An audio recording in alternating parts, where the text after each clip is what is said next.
School पिलामानଙ୍କ ପାଇଁ ଆସିଲା ପୁଣି ଥରେ ବଡ଼ ଖବର ଯେ ସେମାନଙ୍କର ଆସନ୍ତା 2 ଦିନ ସ୍କୁଲ ବନ୍ଦ ହେବା ପାଇଁ ଯାଉଛି। କହିବା ପାଇଁ ଚାହେଁ ରାଜ୍ୟର ସମସ୍ତ ସ୍କୁଲ ଆସନ୍ତା 2 ଦିନ ପାଇଁ ବନ୍ଦ ରହିବ।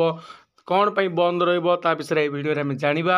କିନ୍ତୁ ତା ପୂର୍ବରୁ ସମସ୍ତଙ୍କୁ ଅନୁରୋଧ ଯେଉଁମାନେ ବି ଭିଡ଼ିଓ ଦେଖୁଛନ୍ତି ଏବଂ ଚ୍ୟାନେଲକୁ ପ୍ରଥମ ଥର ଆସିଥାନ୍ତି ତେବେ ଚ୍ୟାନେଲଟିକୁ ନିହାତି ସେମାନେ ସବସ୍କ୍ରାଇବ୍ କରିବେ, ପାଖରେ ଥିବା ବେଲ୍ ଆଇକନ୍ଟିକୁ ପ୍ରେସ୍ କରିବେ ଏବଂ ସେମାନଙ୍କର ସାଙ୍ଗ ସହିତ ମଧ୍ୟ ଭିଡ଼ିଓଟିକୁ ସେୟାର କରିବେ।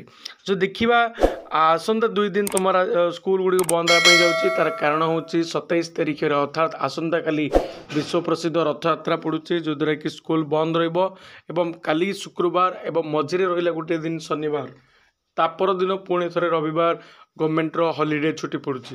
ଏହିପରି ଭାବରେ ଲଗାତାର ଗୋଟେ ଦିନ ମଝିରେ ଗେପ୍ ଥାଇକି ତୁମର 2 ଦିନ ପିଲାମାନଙ୍କ ପାଇଁ ସ୍କୁଲ ଛୁଟି ମିଳୁଛି।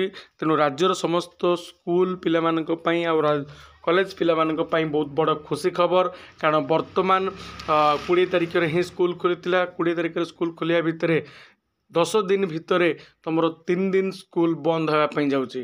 ତେଣୁ ଯେଉଁ ପିଲାମାନେ ଦେଖୁଛନ୍ତି ଭିଡ଼ିଓଟିକୁ ସେମାନଙ୍କ ପାଇଁ ବହୁତ ଖୁସି ଖବର ଏବଂ ସମସ୍ତେ ଏନ୍ଜୟ କରନ୍ତୁ ରଥଯାତ୍ରାରେ ଏବଂ ମୋ ତରଫରୁ ସମସ୍ତଙ୍କୁ ହ୍ୟାପି ରଥଯାତ୍ରା ସମସ୍ତଙ୍କ ପାଇଁ।